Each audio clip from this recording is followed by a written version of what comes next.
back to Dee From The Bay podcast. Today we got a guest whose life has been anything but ordinary.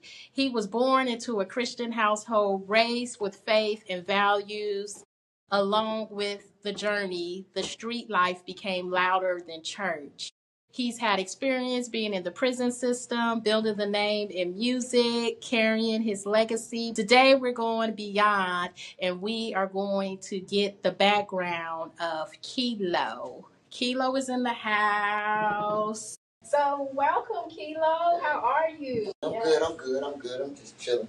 Yes, thank you for taking the opportunity to do this interview with me today. It's all good. We're just going to start off a little bit about your background. So Okay. Tell me about your background. You grew up in a two-parent household, one parent? Yeah, I got two parents, mother and father. A big old family, brothers and sisters, nieces and nephews. How many siblings? I got, like I said, I got 5 sisters and 4 brothers.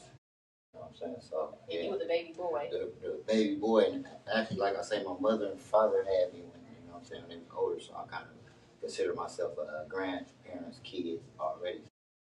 It was into that age, you know what I'm saying, where I grew up, you know what I'm saying, it was old fashioned. Right. But, you know what I'm saying, all my brothers and sisters still was, you know what I'm saying, growing up into what's going on now. Okay. So, me and you, we got something in common being PKs. Yeah, preacher kids. Preacher kids. Yeah. The best. How was that for you? It was different. Like I said, I grew up into, my family always was into church. Mm-hmm. My mother was like, you know what I'm saying, the mother of the neighborhood. You know, everybody know Miss Nelson. Right. You know what I'm saying? When you come over there, get anything, cook you anything, lay down and all that. So I grew up in that kind of environment, you know what I'm saying, where it was cool, you know what I'm saying? Like I said, I had brothers and sisters that was older than me and which had kids, so I can go stay with them and grow up into that. I always grew up in my age. Right, you know what I'm saying? Never was older than I supposed to be. Okay. So I looked at a couple of your interviews, okay. And it kind of brought you to, you were in the house, but at the same time you were on the street, kind of like. What age was that? Maybe because it's always been the streets, Crest, you know what I'm saying, which is a neighborhood, a family-oriented neighborhood. I grew up like that, you know what I'm saying, so it was like, it was cool, you know what I'm saying, it was like, when I transformed, it's like my brothers and sisters, like I told you, they was in the game, some of them, so I got to see the game, you know what I'm saying, so either I be a deacon, or I'm going to be, you know what I'm saying, a hustler, so, I chose to be, I was a hustler, you know what I'm saying, to become a deacon. Right. Yeah.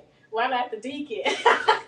It wasn't about that. It's just, as I got older, you know what I'm saying, I kind of put it as church was stopping, you know what I'm saying, some of my intermissions with the streets. Okay. You know what I'm saying, not that, you know what I'm saying, I know God, I'm a God-fearing man, that's what I stand strong on that. It just, the street, it just didn't, the schedule didn't add up right. Right. So, how old were you? Maybe, just jumping into the game, maybe 12, 13, where I actually can understand, difference between, right and wrong, you know what I'm saying, a little bit, understanding like, okay, this is the direction, I want to do this. Right. I want to be a king. I don't want to be a preacher, you know what I'm saying. Did your parents know, or was a lot of it like? No, a lot of things was hidden. Like I said, I got brothers and sisters, some was working, some, you know what I'm saying, I had a brother that, you know what I'm saying, playing sports, college, good in football. My big brother signed, he was good, and I had my brother June, he was more into the motorcycle world. And my sister, Donna, Pat. So all of them, it was just, Linda, Sharon, and Diane. They all was doing different things, you know what I'm saying. I got to, you know what I'm saying, see everything. They live in different areas of the Bay Area, you know what I'm saying. So I got to venture the whole Bay Area at all times. Man, you was like 12 years old, venturing out, hanging out with the older siblings. Yeah, but by 12, it wasn't even trying to hang out no more. I was trying to hang out in the Crest. You know what I'm saying? Them was my younger days, 6, 7, 8, 9, 10. You know what I'm saying? You know what I'm saying? While I'm peeping right from wrong, you know what I'm saying? My parents, you know what I'm saying? They got, church house and growing up where you eat breakfast, lunch, and dinner. You know what I'm saying? And I know about that. Other things is different. I want, I guess I wanted to do the other stuff. Like, man, I'd rather eat at this time instead of have to eat at a certain time. I got my schedule. I wanted my schedule to be different. I guess my question is, how was you able to get away with it? As soon as I walked out the house, I'm in the crest. Once my parents, they work, full-fledged, they work. And she worked at night, and my daddy worked in the day. So, I got raised by my sisters, and, my brother, really my sister, Donna, was in the house with me all the time, where anything, I'm like her little baby, you know what I'm saying? So she do my homework, she write my letters to school, and so I always had my sister, you know what I'm saying? Right. Yeah. Who inspired you in the street life? The whole crest. It's like, it's so many of us and so many different people that you can take from. So I'm like, man, I can't just wait to get to do what they was doing. You know what I'm saying? Seeing niggas driving, you seeing niggas doing this, you seeing this. I'm a kid, but I'm seeing it. I'm like, man, I can't wait. Till I get to a certain age, because, you a little nigga that shove your head off the block. Like, get your ass out of here. You know what I'm saying? Ain't little Marcus, because everybody, my brother was popular. My brother got killed like in 81, but everybody knew me, knew him. So I always got his past, Little Marcus. So all the OGs of his friends was the boys, the niggas in the neighborhood. Don't do that, Little Mark. Get off, you know what I'm saying? So I always had I was like the golden child of the crest all the time. Right. But I still got the church on my back. You know what I'm saying? Pops and like, you ain't doing that. None of my people just want me to do that shit. But you still did it anyway. It just, that's the choice you take, Right. What age did you get into the music? Really, we started off maybe when we was like teenagers. Okay. Because my partners used to rap when we was like young. This is back when like Run DMC days. LL, this young Sugar Hill, African Bottle. You know what I'm saying? My partners had DJ equipment. Okay. Their parents was kind of strict, so they didn't really get to play it. But I didn't have DJ equipment. My mama would take me to Rainbow Records if I'm cool and buy me a record like every, week. So either I can get a LP or I can get a whole album. The LP I think was like $6.99, and then the whole record was like $12.99. So if I'm good, I can get the whole record. I used to always just get the single. I would never get the LP. That was hard. You know what I'm saying? I was messing up. She wouldn't get it. So, but I always had records. Eventually, my partner Freaky D and my partner Beady Eyes, and then we had my partner DJ Rail. Okay. He had a little equipment, so I used to have records. So we used to be all together, and my partner Cleet, like my brother. So we all be together. They rapping. So we was called the Pen One Crew. Okay. It was like spelled PEN with the one. Mm-hmm. And then as we going on, then Public Enemy end up coming out. Right. So that kind of like dissolved that. But back in them days, we was like, I used to see this. It was this Heavy D and the Boys. Mm-hmm. They came out a long time ago. They had a record company called Uptown Records. They had through Andre Arell. He was the CEO, and then they had a song called Uptown Kicking It. And I see hella groups rapping. So I'm like, damn, that's what I'm gonna do. I'm gonna fuck with them, be like Andre Arell and shit. Right. I'm gonna be a fucking CEO. I ain't gonna rap. Do the group shit. Right. So that's what always been in my brain. Like, I'm gonna be a manager, and that started from that, really. Now I'm probably, at a certain age, maybe in ninth grade, whatever grade I'm in, and Dre, you know what I'm saying? This is before I can get with the crew, you know what I'm saying? It was one night we had the Raw came out, Eddie Murphy Raw, and we went to the movie theater. They had this the church is Reverend Nut Church now, but that used to be the movie theater in Vallejo. Mm-hmm. It was a cinema or something. I forgot what it was called. But we was all down there. So me and my brother Cleet, we sitting. We get dropped off. We little niggas still. We get dropped off down there. So we sitting, we watching Raw come on. All the cutties there. Like, we still little niggas. We ain't getting to really hang. We know the cutties. But, it's a different age division. You know what I'm saying? These the older niggas. You know what I'm saying? So they over on this side, but me and Cleet, we kind of close mom, but we not. So we sitting. And the movie come on, the Raw come on, Eddie Murphy come on, everybody laughing, we loud. And somebody in back of it or in front of us keep telling us to be quiet. So we ain't tripping. And they keep saying it. we start beating him up. So as that go on, it start being a big ass ride in shit. The Cuddies start fucking these other niggas up. Right. Stumping them out, they fucking them up. Big ass ride, so we all come out the movie theater. So we running around, so we see my partner Big Don. Him and my partner Doc, they in the car. Right. So they see me and Cleet, they like, come on. So we get in the car with them. So now we driving. They go down to the waterfront. All Vallejo down there. It's cracking. I ain't never been down there. I'm like, damn, it's cracking down there. Right. They sit down there for hours. Everybody down there smoking, doing the shit. Police come, shut it down. The motherfuckers go under the bridge. There's another spot. They go Vallejo, they go under the bridge. And now we down there for hours. Right. I'm like, damn, man. Police come down there. That motherfucker go back to the waterfront. Right. I'm like, boy, Vallejo, cracking. Right. So that's the first time we seeing this. So now, this is on maybe a Saturday. So, or Friday, whatever it was, the weekend finally, now we going to school. So now we back at school. I'm amazed. Damn, I can't wait to a movie or whatever happened. Right. So at that time we start, you know what I'm saying, my partner, Big Don, they was just to be on Leonard Street. So this was all some of the other Cuddies was at. You know what I'm saying? I know them, but I don't hang with them. Right. You know, they older than me. We just start coming on Leonard Street. So they got the Cuddies out there. Them niggas is cracking. You know what I'm saying? I'm like, damn, these niggas doing everything. They grinding, I'm like, I ain't never saw no shit like this. You know what I'm saying? I done been in the Crest. And you like ninth grade, right? Maybe 9th or 10th, or whatever it is, right in that area. So whatever year Raw come out. So I'm saying, so they got like a machine going. They grinding, they hustling. I be hustling in the ghetto, you know, with my partners, you know what I'm saying? But I ain't never saw it like this. Right. So they introduced me to the Big Cuddy, EB, you know, some WAG, you know what I'm saying? So I ain't getting to meet all the Cuddies yet, but meeting some of the ones, they like, oh, he cool.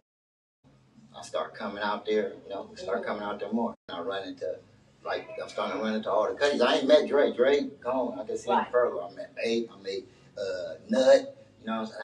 All they little crew, they got a dope ass crew. I'm like, these niggas got perms. These niggas got money. These niggas is cracking Dayton's and, you know what I'm saying? The cars with the beat. I'm like, damn. This is what I've been saying I'm gonna do since I'm 12 years old. They started letting me come, so I just started coming on Leonard every day. Right. Coming on Leonard. And finally, maybe in the summer of '88, Dre come out on furlough. That's when I finally meet Dre.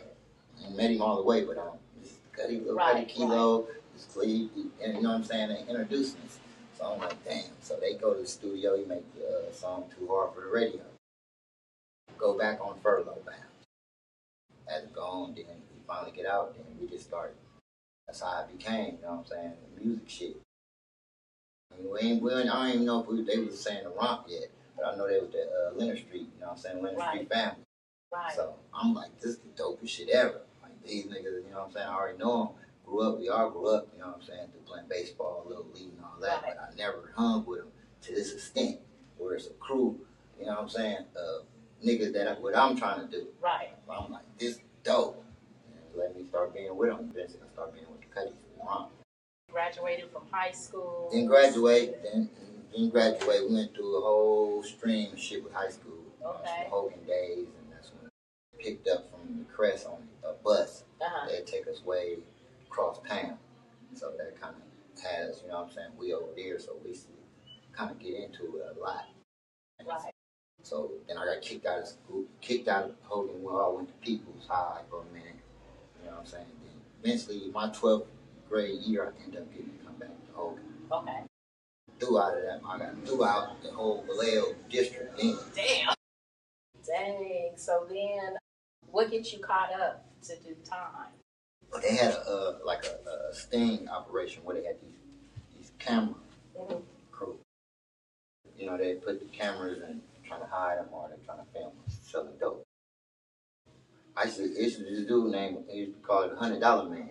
First, my partner Big Don was serving me, and Big Don kind of bigger than me, and we used to be way on Interlander at like our godmother Irma house, you know what I'm saying? In Olympia. Right. So I used to be in the yard, and I used to see this nigga go. He's like kind of by the Mac house on this part of the land. I'm way on this part of the land. Right, I used to run to him.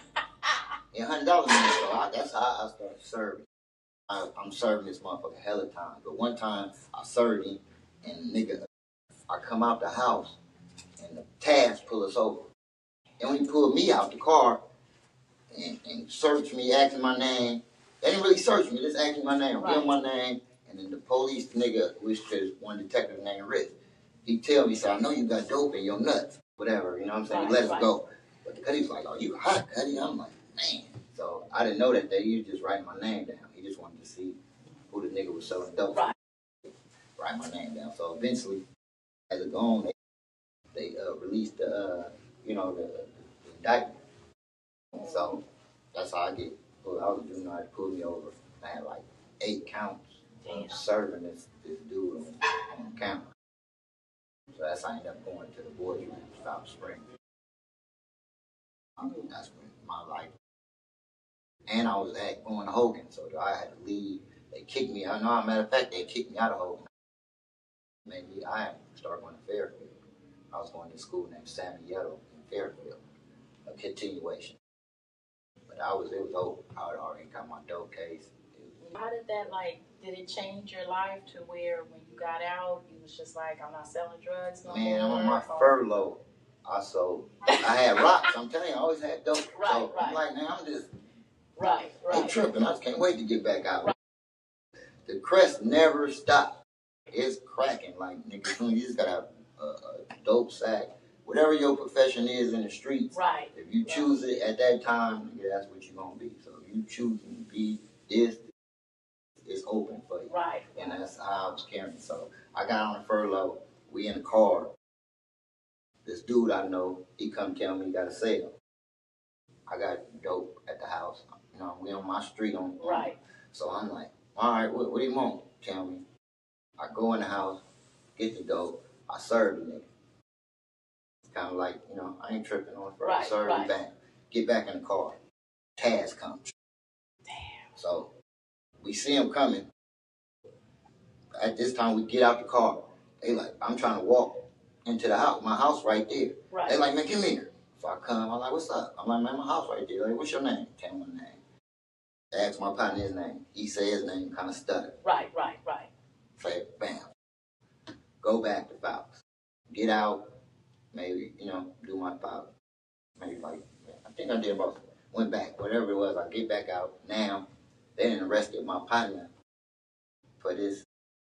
They thought it was him because he don't want to stutter. So he's like, man, they think that was me. Right. Nigga, it is. You better not say it's me. You caught. Right. You gonna be there, it ain't you, so don't worry about it. You know it's me. So nigga, don't try to say that because you know it's me, nigga. So yeah, he got arrested for that shit. I imagine I'd have got on my furlough. Yeah, if you would have been selling dope again. God. I mean, that's when I went to YA right then for sure. Damn. You know what I'm saying? I'm eventually making it to all that shit, but I'm saying, yeah. So that's what it was. As soon as I just needed to get out. Right. Then you got out, and then what goes on now? I got when I first, when I get out of the pouch, that's when we start, you know what I'm saying, robbing and shit. So. Okay, how did that go? I didn't want to, after that kind of that incident with the dog, I was like, no, I can't sell dope. No. Right. So I ain't tripping. I ain't jumping exactly in the game hard yet, but I'm out. Man, Dre cracking though. Right. So it's kind of like, damn, I'm gonna just really do the road manager. You know what I'm saying? I don't want to do so. Dre give me a little road manager job. Okay. I'm like, man, you have to pay me to make. I'll just tell my mama so she won't be sweating. So I can say, I'm a road manager. You know what I'm saying? You don't have to even trip. We in the game. So yeah. And then as it was going on, I'm out. I see my big partner. He comes and man, Cuddy, you look perfect. I'm like, man, what's up, nigga? What you mean perfect? He was like, man, you start telling me. I'm like, all right. So my first little thing, I was a driver the first time. Like I said, it went so smoothly. And then when we got because it was a jury lick, whatever the fuck we did, but we had went to LA and we didn't get the money we wanted. So I'm kind of like, man, I thought we was ready to get this much. He's like, man, all right, nigga, you ready for some real money? I'm like, yeah. So that's how I got into it, the robbing banks and shit, like literally. How long was it before you got caught doing that? Or It took maybe, we had a good year and a half run. Oh, wow. Because I went to jail like 18 hours. I was in the feds by fucking 19. So when you had to split that money, was it still a good amount? Yeah, because we were splitting like 100, 200, you know what I'm saying? Whatever the lick is, we split it. So, you know, our bad day might be, you might get 60,000 or something. Shit, that's a bad day? Yeah. Yeah. We was eating, we was doing, you know, right. Teenagers, like, we was having a lot of money. Our brains ain't expanded yet. So right, it's all right. around the neighborhood. Right. So we never was traveling. Right. Farthest we probably was going to LA at the time. Damn. Like literally, and that was deep. Cause that was the first time we getting on planes. Right. You know, going to LA and shit. So, you know, first time I ever got on a plane going to LA. And then once you did your time with the feds and stuff, how long were you in there for? I did maybe close to like 8 years. You know what I'm saying? Then I do my little fucking, kept going back on violation. About 9, like just the whole fed got about 9 years. Would you say that your mind matured into like giving everything up, or? No, actually, like I say, it was already a crew thing. So the rump, we was like, we get out, we already was making plans. Right. We gonna be like this. Yeah. Dre was already the nigga. Mm-hmm. He got took off the street. Like we just did a video and we had shit going. You know what I'm saying? So that kind of like tripped us out. Like, damn, we in here. Right. So we kind of lived a Mac Dre and the rump out in the feds. Okay. Like Mac Dre the nigga and we the rump. Right. You know what I'm saying? So we just started building on that. So our mind was always to come home and be the crew. And Mac Dre, the forefront of the rap, you know what I'm saying, scene. So it was never from that. So when I came home, they kind of already had things going. You know what I'm saying? They had the rump records going. You know what I'm saying? My partner Decon and Dre put that together. You know what I'm saying? Okay. So that kind of was, I came home to that. Right. You know what I'm saying? Then they had, you know what I'm saying? Then eventually we ended up winning to the Diaz Entertainment. The rump was the whole thing. It was rump. That's how we built it, the whole rump. A whole crew ready to be. Right. This, some gonna own this, some gonna do this, whatever it was gonna all be the rump. Yep, there it is, y'all. This world. Yeah. This world. Go follow on IG. That's the extension of after the, you know what I'm saying, from the rump, you know what I'm saying? It's all, like I said, our main thing, we was in there, we was sick. We was all, the Cuddies together. You know, we should still be on each other, discipline each other, stay in each other's lives. So Right. Eventually, as we got older, it spread it. Mm-hmm. But I think that kind of like, that's what they did, get out of our time. It's spreading us away. You know what I'm saying? Because we stood, like, nigga, be on each other. Right. Like, it was like a thin line. Right. Between nigga the crew, the Cuddy, you know, nigga don't do nothing. Nigga Cuddy can pick who you go with. Right. Like, man, I don't think she cool for you, Cuddy. Man, it'd be 4, 5 Cuddy standing you, you just ain't gonna go with her no more. Damn. So I can't go with you no more. Oh my God. If she really liked you. Man, ain't nothing you can do to What Cuddy. if you really liked her? Man, Cuddy's is over. Cuddy's ain't gonna let you, I'm at the sneak. I ain't gonna catch you. I don't feel going through that every day. So arguing about you every day with these niggas. Yeah. So when you got caught, what happened? Don't tell it.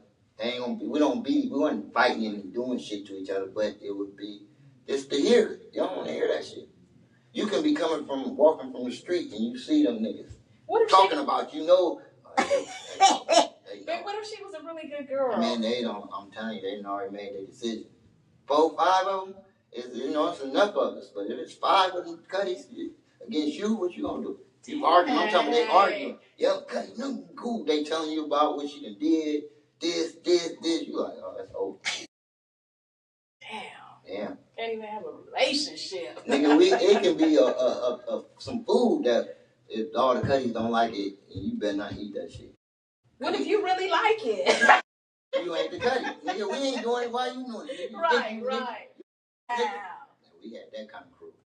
Oh, shit. We was on each other, like, all the way from 14, because we was all different ages, you know what I'm saying? So right. We was all a year apart. So it might be 14, 15, 16. Right, 17, right. 18, you know what I'm saying? So since the crew was so tight when Mac Dre passed away, how did that kind of put a dampening on the crew? It was different because I told you, like, when we was teenagers, we all went to the Fed. So we split up. Right. You know, we was gone. But my half, some of it was out, you know, me, I got to get the more being around the cutty than some of the other cutties. Right. They was gone, you know what I'm saying, in jail or coming home, or some other cutties would be around Dre more than me. You know what I'm saying? But once I got back out, I didn't go back. And from 99 to 2004, I got to spending time with the cutty. Mm-hmm. So I got them years with the cutty. Some cutties was in jail. Right. So, but we still know that we all was cutty, so it all was the same love for right. Dre. Our whole intentions was, man, Dre gonna get us out this. Right.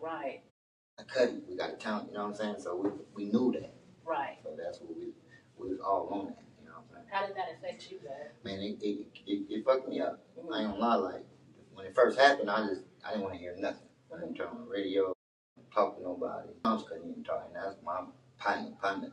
But nobody, I don't hear it. I didn't want to be sad. I didn't want to hear somebody being sad for me because they know how much I love. Right. And this is my everything. My world was like, the fuck? Right. Because we was up. This is our next step is up. He on. I'm saying it like Mac Dre, nigga, and whoever he with, nigga, you on. This nigga was a superstar.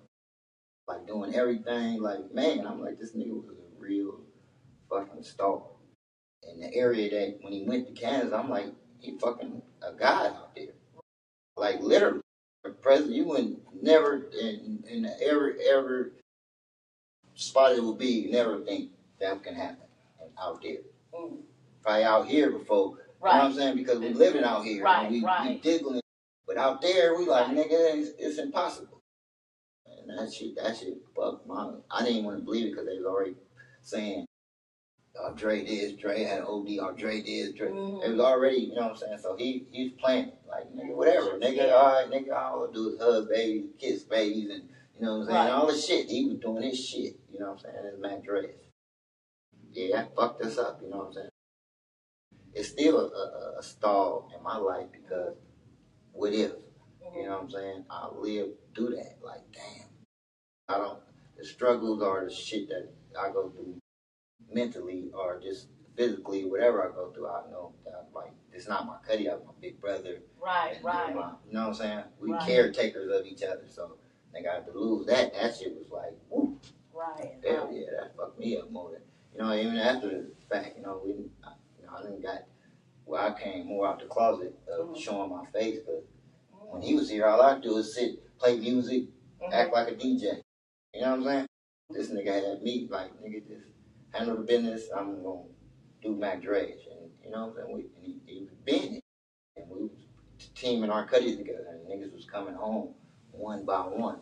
So we was gonna have our team with this nigga. You feel me? And we didn't get to do that shit. That's that. So just me, I got the, like I say, personally got the 99, 2004. I got to fuck with the cutty all the time. Right. Some of my cutties that did not, they probably more than me. Like, dang. You know what I'm saying? Because we all was best friends, you feel me? Was nothing else. I'm the little brother of all the Quran. So all them niggas, hard core niggas, I'm their little brother, you feel me? Right. So that's the blessing and benefit I had, you know what I'm saying? So now we're 2026. What is Kilo doing? It's like a lot of stuff is to my kids, you know what I'm saying? I got a son. Okay. I'm little Kilo, you know what I'm saying? I got other sons, you know what I'm saying? The SOB, RV, you know what I'm saying? You know what I'm saying? The boy, you know what I'm saying? My nephew Slimmy, you know what I'm saying? Young T.O., I'm a guy. It's a lot going on in development what we doing now. So I just hope my kids and, you know what I'm saying, my younger cousins and nephews and all my little cuddies from this neighborhood, Right. you know what I'm saying, we just get a chance, you know what I'm saying, Right. just to elevate it, you know what I'm saying, because I'm in a different space, so I want them to kind of get some of this energy. Right. You know, I left so much negative shit on the street. Right. Them growing up through our negative shit. Right. That you know what I'm saying, I hope they get some of this positive energy. That, you know, that's what I try to do now. Like, I'm in between. Mm-hmm. I'm like, man, I'm trying to make everything be cool. Like, nigga, let's be cool. Right. Let's try to work it cool right now. Mm-hmm. We already did the other part, the bad shit. Right. It didn't work out. Let's try to do some good shit with each other and see how that works. Right. You know what I'm saying? So if you were able to look at yourself being a 16-year-old, knowing what you know now, what would you tell your 16-year-old self? I was just out there. Mm-hmm. And if I just kept some of my values of what I grew up under, you know, you lose that some of that time in the street. And a lot of stuff I did, you know, because I believe in God, so I asked for forgiveness, you know what I'm saying, from some of the hateous shit. And so I still will get on my knees and be like, damn, God, I know I shouldn't have did that one. Mm-hmm. You know what I'm saying? Yeah, I would be more smoother, more open to listen, because I didn't listen, and it was all nigga crest and nothing. I don't give a shit. You know what I'm saying? This neighborhood, you know what I'm saying, is so raw, and you know what I'm saying, we got so much raw heritage, you know what I'm saying, that I grew up under. You know what I'm saying? I got to spread it right now. Right. Like, nigga, my OG was this, my OG was this, and my OG was this. You know what I'm saying? Instead of the negative energy we right. do. Tell the people where they can follow This World at on IG. Well, you know, all our platforms, you know what I'm saying, This is what it is, you know what I'm saying, so it's easy to find, you know what I'm saying. But, you know, this is what we're doing now. I'm trying to build a This World, which is going to be like the mall of the Bay Area hip hop, you know what I'm saying. Everybody, you know what I'm saying, they action and been putting in work, you know what I'm saying, under the Diz umbrella, you know what I'm saying, they will get some love, you know what I'm saying. Yes. And I'm going to put the link down below so that y'all can just click on it, follow him, show some love, support. When they come up, y'all support them. Thank you so much, Kilo, for taking the time out doing this. Yes. The kids will get the positivity. Yeah, that's what I'm trying to do. It's change. Yeah. It's change. Yeah. Yes, Yeah. it's change. Yeah. Thank you. Boys and men. Yes. Thank you. Boys and men. Boys to men. Yeah, we gotta get some pictures. Okay, that's what's up.